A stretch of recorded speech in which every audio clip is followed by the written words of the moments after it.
Welcome to Oma's story Nook, where history gets spicy, legends get a remix, and imagination runs wild. Every tale you hear is a whisper of Oma, echoing across time, truth, and shadow.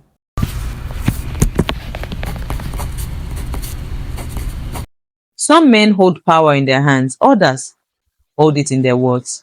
And Dele Giwa, his words struck like thunder, elegant, bold, unforgiving. Each sentence a scalpel, slicing through the lies of a government soaked in secrecy. He wasn't a soldier. He didn't carry a gun. He carried a pen. And in the 1980s Nigeria, that was more dangerous than a bullet. He co-founded Newswatch magazine, the first truly investigative publication of its time. He took on corruption. He questioned the military. He challenged the myths of absolute power. And for that, he was watched, followed, fed. Then on October 19th, 1986, a package arrived at his home in Ikeja, Lagos. It looked like any other parcel, wrapped in brown paper, marked confidential, delivered with a quiet knock. He opened it at his desk next to his son, and in 1 second, his story exploded. It was a bomb, and it blew him into memory. The first journalist in Nigeria killed by a letter bomb. His killers were never found. His questions still echo in our silence. This is not just the story of a murder. This is the story of a man who refused to whisper when the truth demanded a roar. This is Dele Giwa, the pen, the bomb, and the silence that still screams. And it begins with a voice the state could not silence. Before the bomb, before the fire, there was the pen. And in Nigeria's dark decade of coup, censorship, and silence, Dele Giwa's pen refused to tremble. Born on March 16th, 1947 in Ile-Ife, Giwa's story began not in privilege but in persistence. His father was a laundryman at Obafemi Awolowo University. His mother, a seamstress. They didn't have much, but they had hope. And in young Dele, that hope burned bright. He studied in the United States, earned his degree, learned the sharp precision of American journalism. When he returned to Nigeria in the 1970s, he brought with him more than just a degree. He brought a new kind of fire. He worked at the Daily Times, then Sunday Concord. But what made him legendary wasn't his position, it was his conviction. He had one rule: the people deserve the truth, even if it burns. In 1984, alongside co-founders Ray Ekpu, Dan Agbese, and Yakubu Mohammed, Dele Giwa launched Newswatch magazine. It became a beacon, a mirror, a threat. Its pages tore through government secrecy like sunlight through smoke. They exposed corruption in customs, questioned military tribunals, challenged the regime's economic policies, and demanded answers no one else dared ask. This was the era of General Ibrahim Babangida, a time when smiling dictators wore tailored agbadas and ruled with iron underneath. And Giwa? He saw through it. He called the regime's bluff.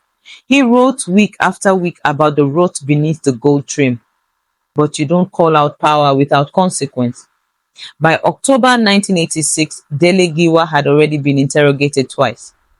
Once by the State Security Service, SSS, and once by the Directorate of Military Intelligence, DMI. Why? Because Newswatch had dared to investigate SAP, the Structural Adjustment Program, because they'd hinted at drug trafficking among the elite, because they'd asked questions about the new second-tier foreign exchange market, a financial scheme that critics said benefited the powerful. But the state didn't charge him. They didn't sue. They didn't debate. They watched. Surveillance cars parked near his home. His phones were tapped. He began to tell friends, "They want me dead. I am being followed." Still, he kept writing. Still, he kept publishing. Because he believed journalism was not about safety. It was about service. And that was his crime. To speak too loudly, to ask too often, to care too deeply. So when the knock came on that Sunday morning, October 19th, 1986, and his son handed him a delivered package marked confidential from the presidency, no return name, brown paper, sealed like any letter. Dele Giwa opened it beside his son because he still believed in letters, because he still believed in truth, because he thought the state would threaten but not kill. He was wrong. A flash, a roar, blood, smoke, shattered air. It wasn't a letter, it was a bomb. His body tore open. His voice struggled. His last words, "They have got me. Tell them they've got me." And in that moment, the cost of journalism in Nigeria changed forever, and the house became history. The first parcel bomb assassination in Nigerian history. Florence, his wife, ran in. She didn't find a man. She found a silence so loud it would echo for decades. The walls shook. The curtains caught flame. The tiled floor was slick with what truth costs. The nation gasped. The journalists cried, the state denied. Neighbors poured onto the streets. Phones rang in panic. Reporters scrambled. But in that moment, truth was ruptured and trust shattered into ash. They called it tragedy, but it wasn't random. It was a message. The Babangida government offered condolences, but the same government that interrogated him days before his death suddenly claimed ignorance. The SSS deputy director, Colonel Alilu Akilu, had called the night before. No investigation reached the courtroom. No justice, only haze. Newswatch mourned. Colleagues trembled. Writers edited themselves. Reporters checked over their shoulders. Because if Dele Giwa could die at his own desk, then none of them were safe. Journalism changed overnight. Press freedom became a whispered prayer. At vigils, his image flickered beside candlelight. His empty chair was placed in conference halls. His quotes were written on whiteboards in classrooms. And still, no one was arrested. No one was tried. The crime scene contaminated. The files redacted. He became more than a man. He became a question, a test, an ache. And every October 19th, they lit candles, printed his photo, left his chair empty. Who killed Dele Giwa? No answer ever came. But silence? Silence roared. They killed his body, but not the flame. Newswatch continued. Young journalists whispered his name like scripture. Write it as it is, he had said, and they did. His story became curriculum. His life became mirror and mantra. Across Nigeria, his death became the blueprint for what journalism cost and what courage looked like. Students studied him, unions quoted him, writers prayed to him with ink, and even when governments ignored justice, his ghost remained. In classrooms, they read his essays. In radio booths, they invoked his spirit before each broadcast. He was invoked during protests, echoed in editorial meetings. He stood behind every desk, reminding the timid, truth is worth the risk. In every newsroom, in every risky headline, in every reporter who chooses fact over fear, Dele Giwa lives because they bombed a man, but they ignited a movement. And fire? Fire spreads.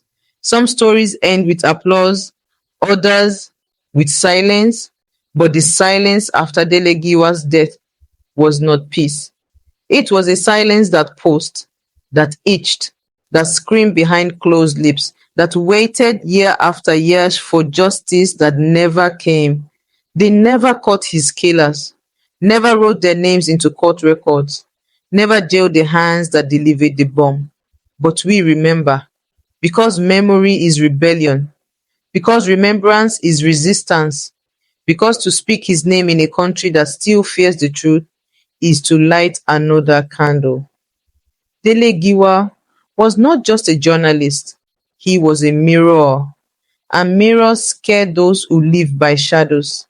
He believed that truth was not a privilege for the powerful, but a right for the people. He believed that no leader was above questions, no government above scrutiny, no country too fragile for truth. And so they silenced him. But still, his words survive in ink, in archives, in every journalist who writes on deadline with a trembling hand but a steady voice. You cannot kill the story, he would say. Even if you kill the storyteller, and he was right. So today, we remember not just the man, but the roar that lived inside him, the pen, the bomb, the silence that still screams until the next whisper of Oma.